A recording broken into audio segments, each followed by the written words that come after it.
मतदाताओं के पुनरीक्षण के नाम पर चाह रही है फर्जी वोटरों को जोड़ना। चुनाव आयोग संवैधानिक संस्था है। चुनाव आयोग को निष्पक्षता के साथ चुनाव कराना चाहिए, ये उनकी जवाबदेही जिम्मेवारी है। अगर कोई सवाल विपक्ष खड़ा कर रहा है तो उस पर सफाई देनी चाहिए। चुनाव है तो केंद्र सरकार बीजेपी घबराई हुई है। केंद्र सरकार में बैठे लोगों के इशारे पर चुनाव आयोग काम ना करे। भाई, जो लोग आज तलवार बांटने वालों के साथ हैं, नफरत बांटने वालों के साथ हैं, दंगाइयों के साथ हैं, वो श्री तेजस्वी यादव जी पर क्या सवाल करेंगे? तेजस्वी जी कलम बांट रहे हैं तो अगर किसी को परेशानी है तो फिर कुछ कहना नहीं है।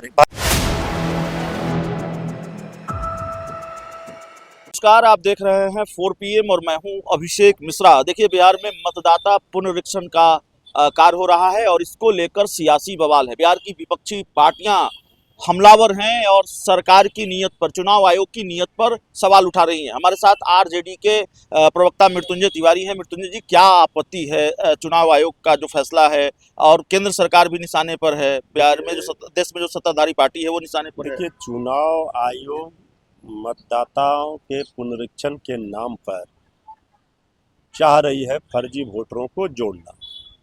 चुनाव आयोग संवैधानिक संस्था है।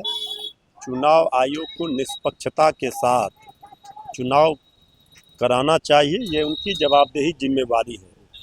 अगर कोई सवाल विपक्ष खड़ा कर रहा है तो उस पर सफाई देनी चाहिए। चुनाव आयोग के साख पर आज जो दाग लगा है, जो शक और शंका लोगों के मन में रहता है, उस पर तो चुनाव आयोग को सफाई देनी चाहिए। 25 दिनों में कैसे आप वोटर का रिवीजन कर लेंगे? भाई, आखिर बिहार चुनाव के समय जिस तरह आपने ये, अब कौन कहाँ से लाएगा माता पिता का अपना बर्थ सर्टिफिकेट, कैसे लाएगा? ये गरीबों, वंचितों, शोषितों, दलितों के वोट के अधिकार को छीनने का प्रयास है। और जब हर सर्वे में तेजस्वी सरकार बनती दिख रही है तो केंद्र सरकार बीजेपी घबराई हुई है।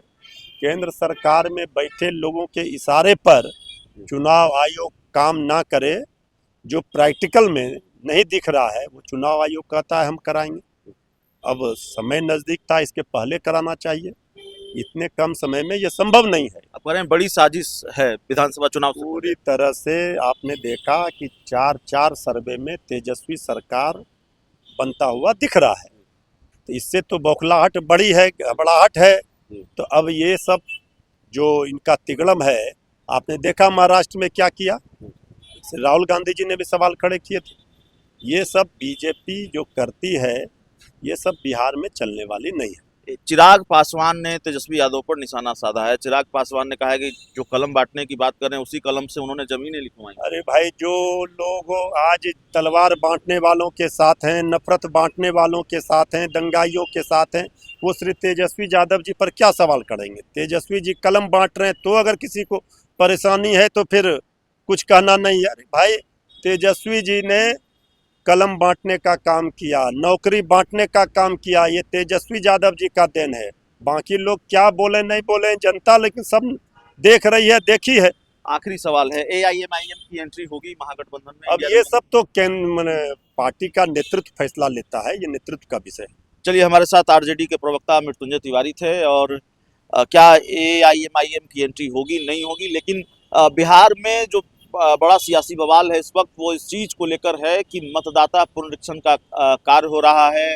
उन मतदाताओं के नाम काटे जाएंगे जो दस्तावेज नहीं जमा कर पाएंगे, और तमाम तरह की चीज़ें हैं जिसको लेकर लगातार खबरें चल रही हैं। और घर घर तक चुनाव आयोग की टीम जाएगी, BLO जाएंगे, इस तरह की बात सामने आई है। आरजेडी को या बिहार में विपक्षी पार्टियों को इस बात को लेकर आपत्ति है। इनका आरोप है कि ये एक बड़ी साजिश है, ये एक बड़ा खेल है। इस पूरी रिपोर्ट में इतना ही। बहुत बहुत धन्यवाद।